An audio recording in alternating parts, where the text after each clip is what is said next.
noite, senhoras e senhores. Voltamos a apresentar o programa Literatura Local, que é uma parceria entre a TV Câmara e a Academia Passo Fundense de Letras.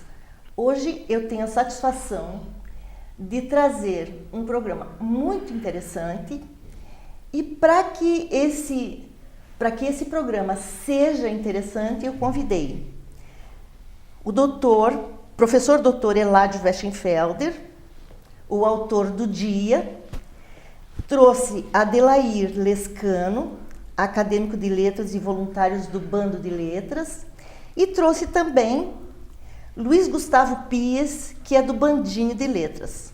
Boa noite para vocês, obrigada por terem vindo. Professor Eládio, como autor do dia de Histórias Preciosas, um lindo livro infanto-juvenil, eu agradeço muito por ter vindo, sei que não tem muito tempo, e eu gostaria que o senhor dissesse, é possível? Com um currículo tão grande, eu gostaria que o senhor se dissesse, pode ser? A partir de agora eu vou lhe chamar de você, pode ser? Tá bom. Pode ser. É muito difícil falar da gente mesmo, né?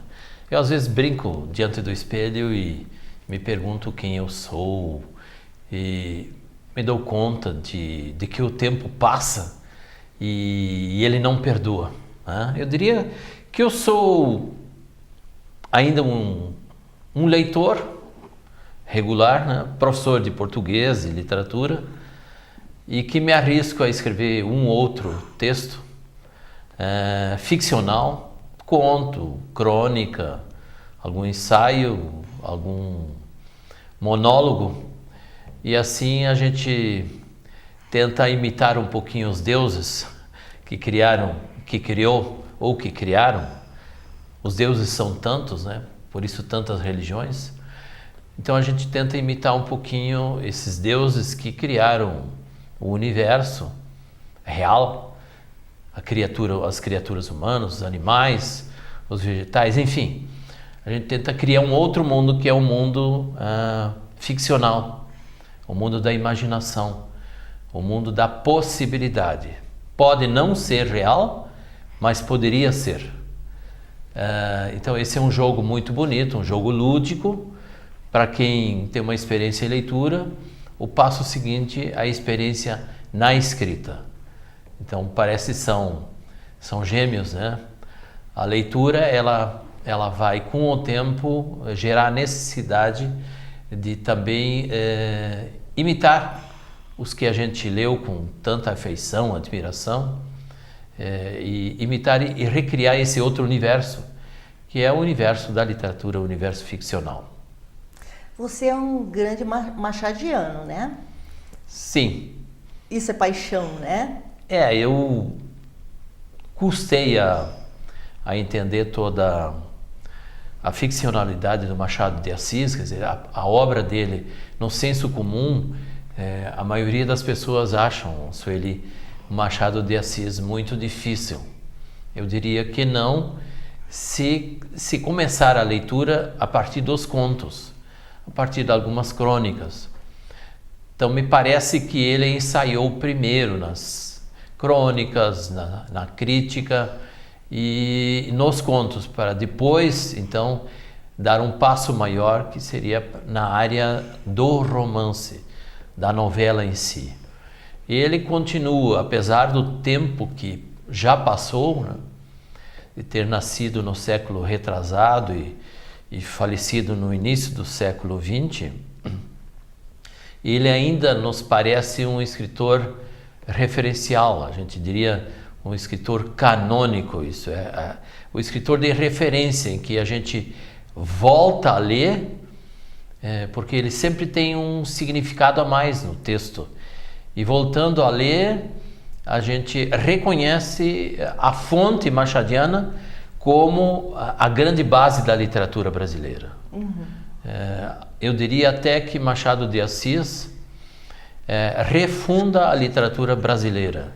Ele dá à literatura brasileira a brasilidade, a brasa, né? A identidade.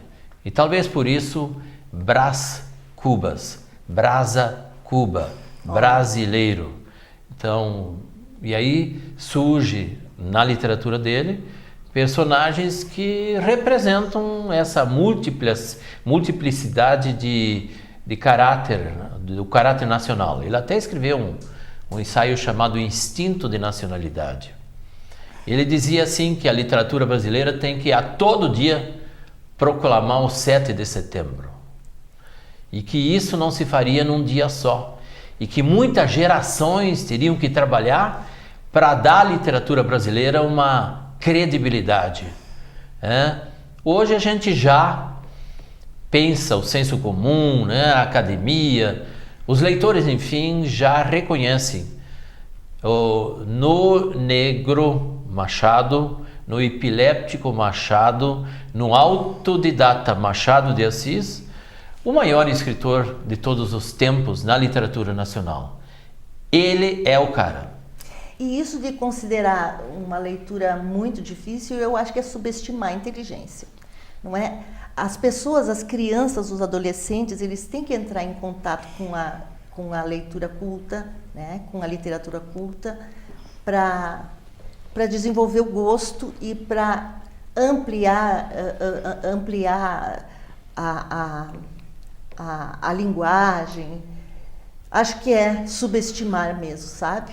Sim, mas isso faz parte da história do leitor, né? O leitor, ele passa por vários níveis. Uhum. Ele pode começar pelo gibi, sim, sim, pela revista em quadrinhos, depois ir para pequenas fábulas, contos, e aí ele vai se aprofundando, ele vai se tornando, à medida em que ele se consolida como autor, ele vai sendo mais exigente. Vai buscar um texto mais refinado, mais multissignificativo. E o Machado de Assis, como outros, que eu diria assim, na poesia, o Carlos Drummond, eles são referência, eles são cânones, diria Harold Bloom, né? Quando ele estabeleceu assim os principais escritores da literatura ocidental, e dizendo que esses aí são referências para os escritores das novas gerações. E eles é que introduziram um estilo de escrever. E o Machado de Assis tem um estilo bem brasileiro, mesmo, mas não perdendo um vínculo com a literatura internacional. Sim, sim. Eu provei na tese de mestrado que Machado de Assis baseou-se, ele é só um grande escritor porque ele foi um grande leitor.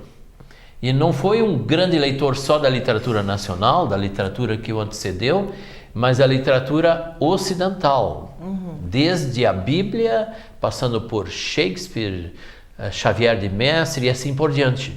Então ele teve essa capacidade de recriação porque ele foi exatamente um grande leitor.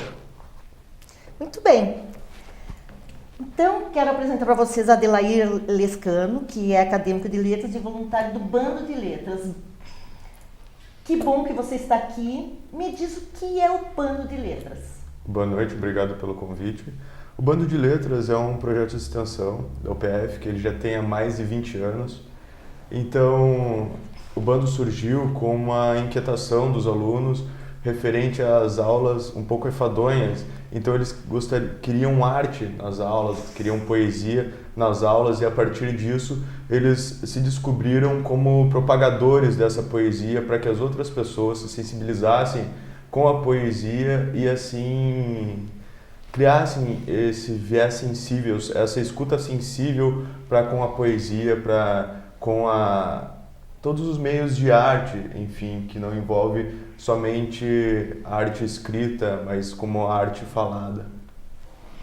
Para contemplar também as várias formas de aprender, né? E o Luiz Gustavo Pis, o nosso menino, que é do Bandinho de Letras. O que é o Bandinho de Letras? O Bandinho de Letras, ele é um projeto feito para que crianças e adolescentes em torno de 6 a 14 anos estimulem o gosto pela leitura, aprendendo a gostar de ler. E quanto tempo faz que você está no Bandinho? Praticamente 6 anos. 6 anos. Começou bebê? Não, Não. nem tanto. Você está com quantos agora? Eu vou fazer 12. 12, olha só, começou bem novinho. E o que isso causou em você? Primeiro, antes de eu ir pro bandinho, eu tinha muita dificuldade de falar em público, assim. Agora eu não tenho mais. E também eu já gostava bastante de ler, ainda incentivou mais. Gosta de poesia? E você? Quanto tempo faz? Nesse semestre vai fazer 1 ano que eu estou no Bando de Letras. Ótimo. E o que vocês fazem? O que vocês fazem? A gente ensaia poesias. Enfim, a gente ensaia como falar, recitar essa poesia e como a gente pensa que o interlocutor, quem vai escutar essa poesia que a gente vai falar, reage com a nossa entonação, com o que a palavra tem a dizer. Acho que nós somos só uma caixa acústica lá na frente, porque a beleza está na poesia e na entonação dela, na variação da voz em que ela pode ser dita. Isso dá uma emoção muito grande a quem está escutando, também pela falta de poetas que falam isso abertamente ao público, não só por livros, mas através do discurso. Muito bom. E onde vocês atuam? A gente ensaia no mundo da leitura. Queres falar sobre isso? A gente ensaia na biblioteca do mundo da leitura, sempre. Daí a gente conversa um pouco numa roda, às vezes a gente vai para uma arena que tem lá e declama poesias. É sempre 2 vezes por mês, geralmente, às quartas-feiras. E enquanto não acontece esse encontro, vocês vão lendo, vão... É isso? Mais ou menos isso. Muito bem. Que intervenções vocês fazem? E aonde? Nós fizemos em alguns eventos acadêmicos que ocorrem na UPF, só que a nossa visão não está somente nesses eventos. Nós levamos para a sala de aula. Às vezes nós invadimos, não, com o consentimento do professor, às vezes não. Essas invasões são geniais, né? São ótimas, acho que tanto para quem daquela quebra de aula, assim, quanto para nós, assim, por tentar fazer essa intervenção e tentar revolucionar, digamos assim, esse meio. E as nossas leituras também, nossos meios de leituras não tá só no Bando de Letras, como tá fora. Tem vários acadêmicos de diversos cursos na UPF, não pega só o prédio de letras, o IFCH, respectivamente. Pega vários cursos, então é uma modalidade interdisciplinar. As exatas também? As exatas, a gente tem uma graduanda do Direito que está fazendo Bando de Letras, nós já tivemos Medicina também, tem uma Pedagogia, já teve Música, agora a gente teve com o novo pessoal, com os convites, porque a gente precisa dessa demanda, a gente precisa que alunos também se interessem pelo Bando de Letras, por poesia e queiram praticar isso como uma modalidade para se descobrir em poesia, como para recitar essa poesia. Então esse convite ele é aberto a todos os acadêmicos, não são a todos que têm esse interesse, mas a gente procura pelo interesse ou simplesmente para levar a poesia e tentar cativar esse pessoal. E por fruição também, por gostar, né? Antes de mais nada tem que ser um prazer, né? Tem que se sentir bem fazendo isso e se identificar fazendo o que você gosta e levar para as pessoas. Eu acho que é a maneira mais simples de se fazer, é você gostar e transmitir isso a outra pessoa. Muito bem. Quais as crianças? As crianças são convidadas ou as crianças se escalam, as crianças se inscrevem? Como é que funciona? É assim, no início do ano a gente faz tipo uma seleção dos que gostam. Daí sempre começa, a gente faz um grupo, nos organizando. É para todas as crianças de qualquer escola, desde que tenha 6 a 14 anos. nós já ocupamos o nosso tempo do primeiro bloco e a seguir nós vamos passar para o segundo. Então, até lá. Até lá.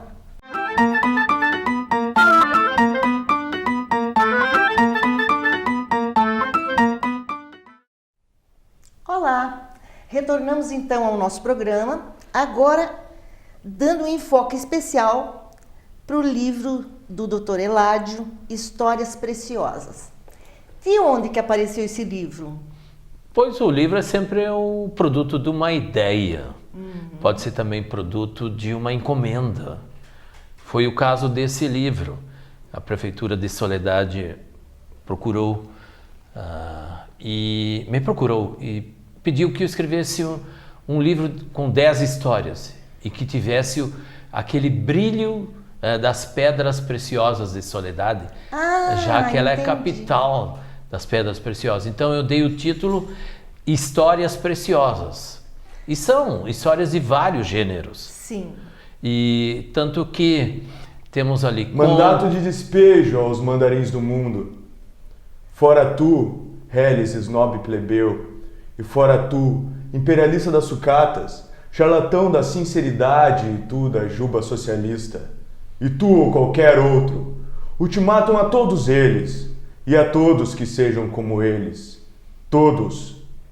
Monte de tijolos com pretensões à casa, inútil luxo, megalomania triunfante.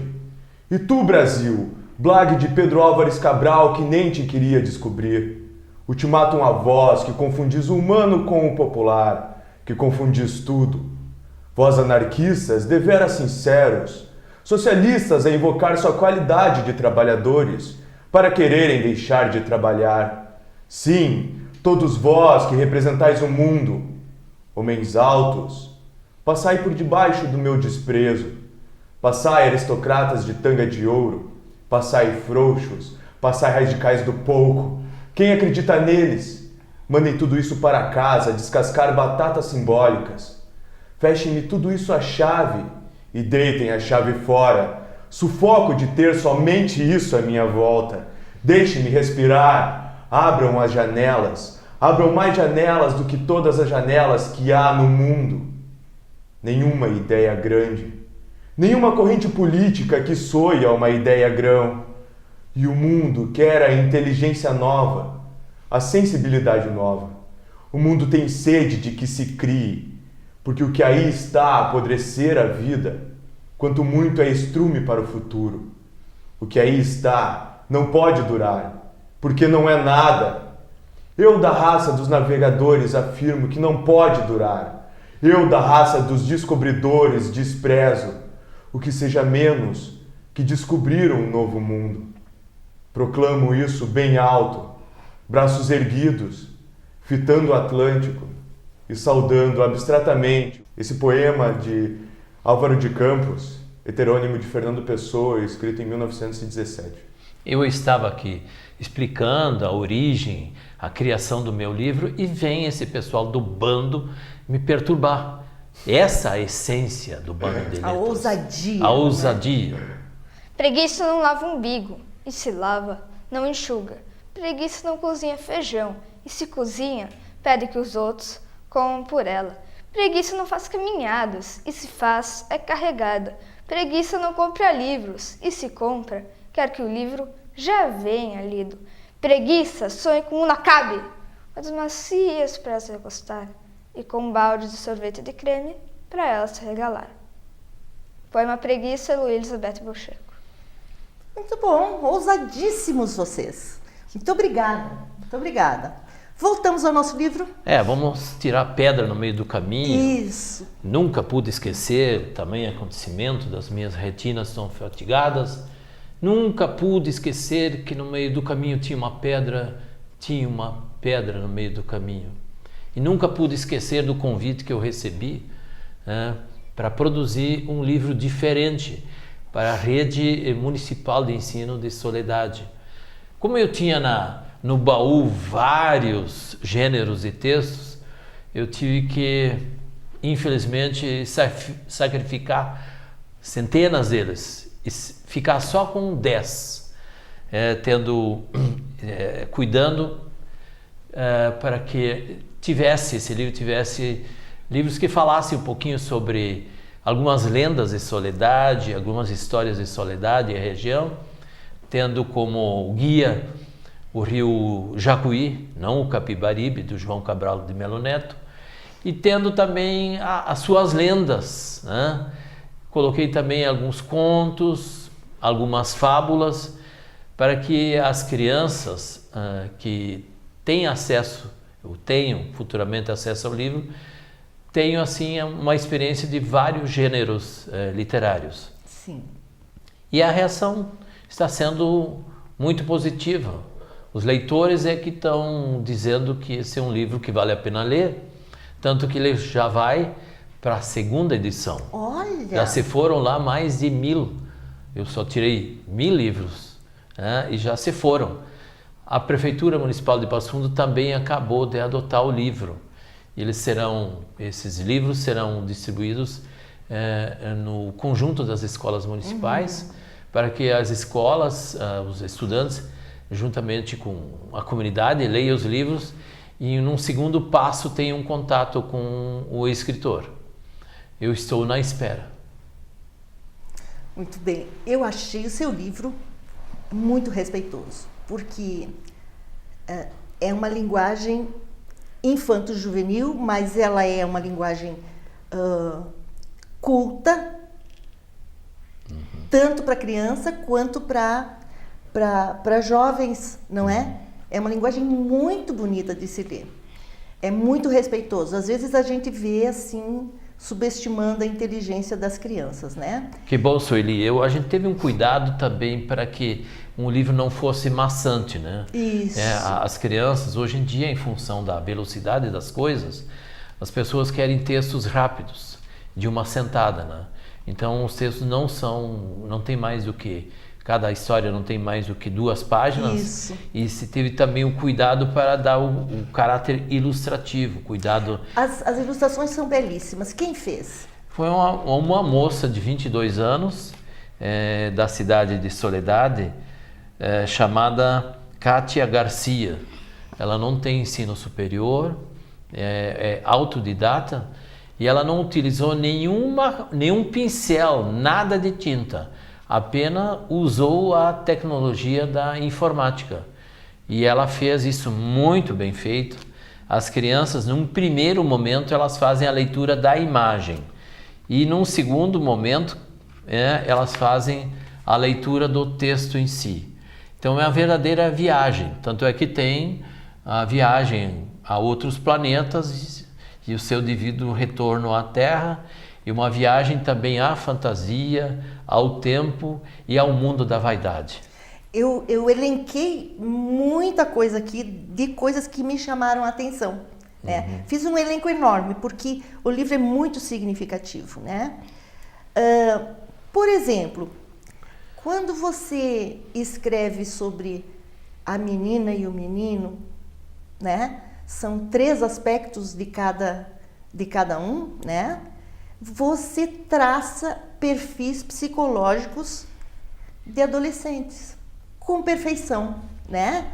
Ao mesmo tempo, você legitima os sentimentos deles. É ou não é? Mas a gente pensou... Porque é muito conturbada essa fase da vida, não é? Então, legitimar os sentimentos deles, aquela ebulição toda, é importante. Sim. Esses 2 textos, na forma de monólogo, em que só um sujeito falando em primeira pessoa, falando eu, ele vai procurando revelar sua vida em 3 tempos. No tempo presente, no passado, a época do nascimento, a aceitação de vir a esse mundo, aceitar ter esse nome que ele não escolheu. Questionar o seu nome, não é? O próprio nome é questionado. Depois vem a adolescência, aquela ebulição,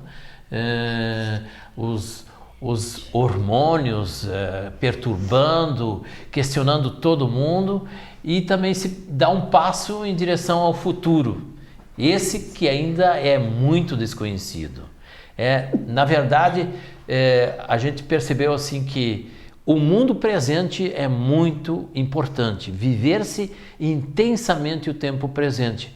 Mas esse tempo presente está cheio de contradições, cheio de protestos, cheio de uma forma de violência velada. E por isso se dá vida a este narrador onisciente, sim, que surge aí falando como se fosse o próprio adolescente. Então ele se identifica, se identifica com esse narrador de si mesmo. Na verdade é uma volta em torno do umbigo, do próprio umbigo, né? E isso aí é resultado de um projeto de pesquisa, de extensão, chamado Saúde na Escola, que nós fizemos em conjunto com os professores da área da medicina, na área de farmácia, na área da enfermagem, em que a gente verificou que a escola está muito adoentada. E, por consequência, o maior paciente é o professor. O professor é que tem que ser tratado na escola. Ninguém quer saber, parece que o professor é um deus. O professor é uma criatura humana e que tem que vivenciar a sua vida também com intensidade e tentar mostrar o caminho, caminhar lado a lado com os estudantes, sem que ele perca o conhecimento do tipo de vida que esse estudante está levando na família, na sociedade e na própria escola. Então, ele ficou muito interessante. Alguns já estão aproveitando esse texto para atividades de cenografia, para teatro, sim, porque ele tem um viés que tem o fílmico dentro, né? Sim, a cenografia. Sim, sim. Então, isso é muito interessante para quem escreveu e pode continuar trabalhando neste viés, neste ângulo, para que o leitor possa ter prazer e se auto-identificar nele. Isso é interessante. O leitor é que vai dizer se o livro é bom. Não é o escritor, não é a crítica, mas a permanência do livro no mercado, ela é garantida pelo leitor, pelos Sim. leitores. E esta metáfora? Este texto onde falta uma letra, onde você coloca um X no lugar dessa letra, para mostrar o quanto cada coisa é tão importante, que sem esta coisa ou sem esta pessoa, as coisas não funcionam bem, né? E também é uma metáfora para mostrar as diferenças, não é verdade? Como é que surgiu essa ideia? Eu adorei. Na verdade, assim, a nossa vida, ela está repleta de problemas, né? Aquilo que Drummond diria, pedras no meio do caminho, pedras no sapato, né? E personagens da literatura brasileira, vamos citar alguns, tipo Macunaíma, Macabé, Brás Cubas, Iracema, eles enfrentaram muito mais o mundo do não do que o mundo do sim. Então, por exemplo, no texto chamado Eu Te Amo, ele vai identificar no instrumento de trabalho dele a ausência, a falha de uma tecla, exatamente uma vogal, a vogal E. E aí o autor imagina, né, levanta a hipótese de que uma letra não é importante numa máquina e substitui a letra E pela letra X. Na verdade, o impacto vai ser muito grande. O impacto visual, a dificuldade do leitor de reconhecer esse texto com ausência de algo. Isso tem uma espécie de similaridade com a sociedade, né? À medida em que uma pessoa falha na família, uma pessoa falha na prefeitura, uma pessoa falha no governo federal, sendo deputado, senador ou presidente, o impacto social é muito grande. Se uma pessoa está ausente da família, tipo Lulota, o pai, todo o tempo ocupado em viagens interplanetárias e a mãe e a filha em casa esperando. E esse impacto, essa ausência e essa vontade pela presença, ela é muito enfatizada no texto. né? A ausência de muitas coisas. Nós somos seres incompletos. Tudo é incompleto. Há muita coisa a se fazer e há muita coisa a se dizer e a contar. De tal forma que o texto literário ele tem que ter a marca, ele tem que ter o estigma da metáfora, daquilo que poderia ser e, no entanto, é. Olha que legal, eu quero muito que vocês conheçam essa obra, porque ela tem todos os ingredientes. Inclusive, nós não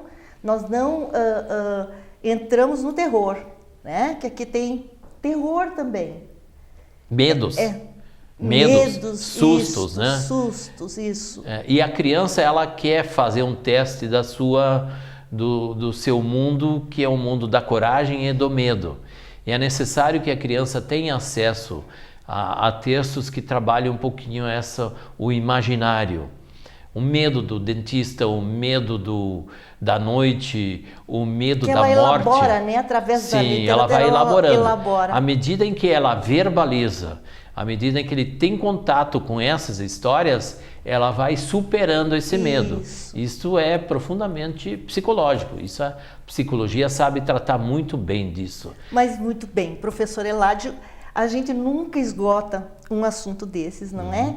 E eu agradeço muito. Obrigado pela ousadia, obrigado pelo susto que vocês nos deram, não é? Nos interrompendo, a gente adora isso. Muito obrigada para vocês que nos assistiram.